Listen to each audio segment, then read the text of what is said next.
बच्चों, good morning. आज से कक्षा 7th की हिंदी की क्लासेस ऑनलाइन के माध्यम से चालू हो रही हैं, ठीक है ना। तो ये आपकी 15 अप्रैल तक चलेंगी। उसके बाद आपको सब्जेक्ट यानी विषय के बारे में बुक से पढ़ाया जाएगा, ठीक है ना। अभी आपको जनरल जानकारी भाषा के विषय में, बोली के विषय में, लिपि के विषय में और व्याकरण के विषय में दी जाएगी। तो आपको छोटा सा वीडियो बना के भेजेंगे जिसको आप सुनेंगे, उस पर ध्यान लगाएंगे और उसको पढ़ेंगे, ठीक है।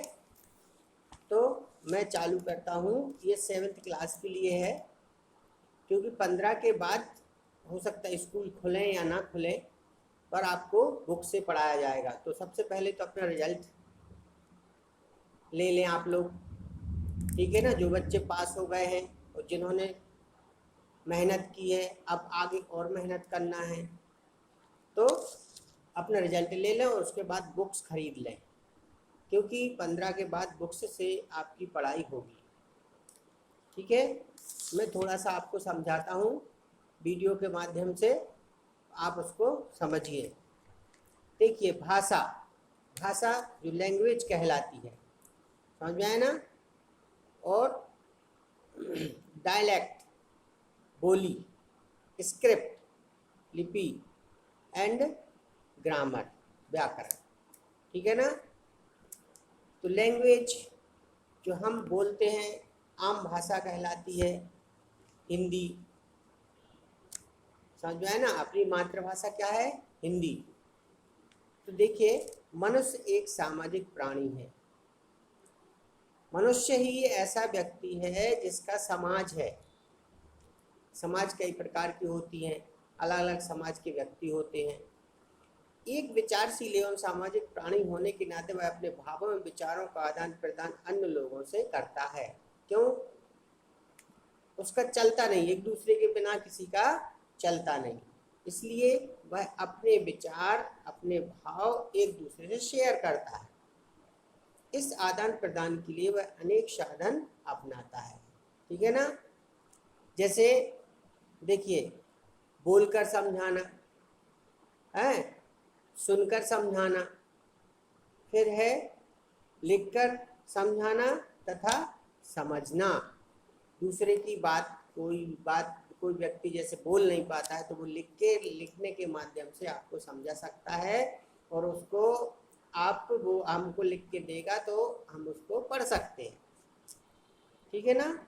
और पढ़कर समझना, जैसे अपन प्रतिदिन अखबार पढ़ते हैं, समाचार पत्र पढ़ते हैं कि अभी देखो कोविड का समय चल रहा है, ठीक है ना।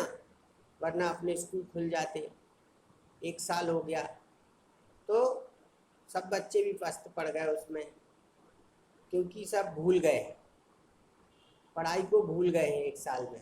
तो अब अपन को पुनः अच्छी मेहनत करके और अच्छे स्टेज पे आना है। तो ये भाषा थी। अब उपर्युक्त देखिए, घर में माता पिता तथा स्कूल में अध्यापक बोलकर समझाते हैं, सही बात है।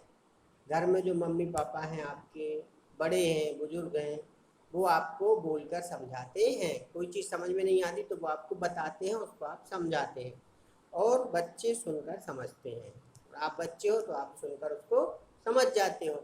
जैसे आपसे बोला जाए कि जाओ बाज़ार से आपको सब्जी लाना है। अब सब्जी में आप बहुत सी सब्जी होती हैं, ठीक है ना, तो आप सब्जी ही लाओगे, ऐसा तो नहीं कि फल फूल लेके आ जाओगे। जो बोला गया है उसको करना है। तो अध्यापक लिखकर समझाते हैं तो बच्चे लिखकर स्वयं समझते हैं, ठीक है ना।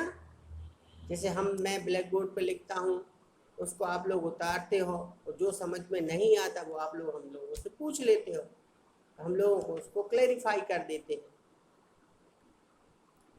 दादाजी छपे हुए अखबार को पढ़कर समझते हैं। जो आपके घर में बुजुर्ग हैं वो क्या करते हैं? अखबार पढ़ते रहते हैं। आपके पिता हैं, पापा हैं, दादाजी हैं, दादी जी हैं, अखबार पढ़ते हैं तो समझती रहती हैं। और कभी कभी आपको बताती हैं कि बेटा देखो इसमें ऐसा छपा है पेपर में, न्यूज़पेपर में, तो आपको इस पे अमल करना है। जैसे अभी बहुत है, कोविड चल रहा है, तो बहुत सी उसी खबरें आती हैं, तो कई घरों में बताया जाता है कि बेटा बाहर नहीं घूमना है, जब कोई काम हो तभी घूमना है, तभी बाहर निकलना है, ठीक है ना, मास्क पहन के निकलना है और डिस्टेंस से चलना है। पर डिस्टेंस का पालन कोई नहीं करता, सब मित्रों के साथ खेलते हैं, समझ में है ना, पर जो सरकार के नियम है उनको तो अपन को मानना है, ये बताते हैं। तो बोलना, सुनना, लिखना, पढ़ना आदि प्रकट हो रहे हैं, यानी ये किसमें, भाषा में।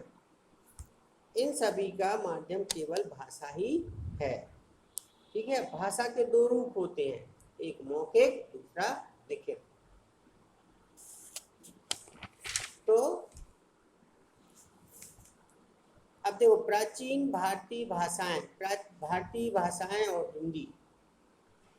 हमारे भारत में 22 भाषाएं बोली जाती हैं। कितनी? 22, ठीक है ना। 22 भाषाओं का समावेश हमारे भारत में है। देखिए, राजभाषा एक वो होती है, सरकारी कामकाज में जिस भाषा का प्रयोग किया जाता है उस देश की राजभाषा कहते हैं। जैसे हमारे यहाँ क्या है, सबसे ज़्यादा काम हिंदी में होना चाहिए, पर होता है इंग्लिश में, समझ में है ना। पर राजभाषा अपनी क्या है? हिंदी। तो भारत की राजभाषा है हिंदी। इसे भारतीय संविधान के अनुच्छेद 343 के अनुसार 14 सितंबर 1949 को भारत की राजभाषा के रूप में स्वीकार किया गया था, इसलिए हमारी राजभाषा है, ठीक है ना। अब बोली का प्रारंभिक रूप कहलाती है, बोली भाषा का प्रारंभिक रूप कहलाती है, ठीक है ना। यह एक सीमित क्षेत्र तक बोली जाती है, अर्थात भाषा के क्षेत्रीय रूप को ही बोली कहते हैं, ठीक है। ये बोली हो गई। अब हो गया आपका लिपि में आपको, जैसे भाषा है और भाषा की लिपि अलग होती है। जैसे हिंदी है, उसको देवनागरी कहते हैं लिपि में, ठीक है ना।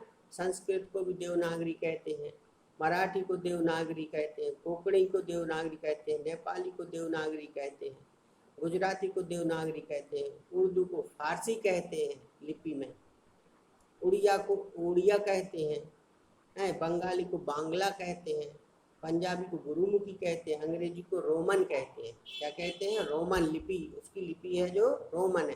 देखो, भाषा अलग होती है और लिपि अलग होती है। अब जर्मन को रोमन और फ्रेंच को रोमन, ठीक है। तो ये थोड़ी सी जानकारी है जो मैंने आपको दी। इसके बाद व्याकरण वह शास्त्र है जिसके द्वारा हम भाषा के शुद्ध रूप व अशुद्ध प्रयोग का ज्ञान प्राप्त करते हैं। व्याकरण के 3 अंग होते हैं, इसको समझ गए आप। देखो, व्याकरण वह शास्त्र है जिसके द्वारा हम भाषा के शुद्ध रूप व शुद्ध प्रयोग का ज्ञान प्राप्त करते हैं। यानी व्याकरण हमको शुद्ध लिखना पढ़ना सिखाती है। अब इसके 3 अंग हैं, वर्ण विचार, शब्द विचार और वाक्य विचार। तो आगे के जो अब वीडियो होंगे उनमें आपको और अच्छी जानकारी दी जाएगी, है, ठीक है ना। अभी तो आपको इसको वीडियो को सुनना है, उस पर अमल करना है, उसको सीखना है, ठीक। अब नेक्स्ट टाइम फिर आपको जब आपकी टर्न आएगी तो आपको फिर वीडियो आएगा और उस पर आपको सुनना है और उसको पढ़ना है, क्योंकि 15 के बाद फिर आपकी रेगुलर पढ़ाई चालू होगी।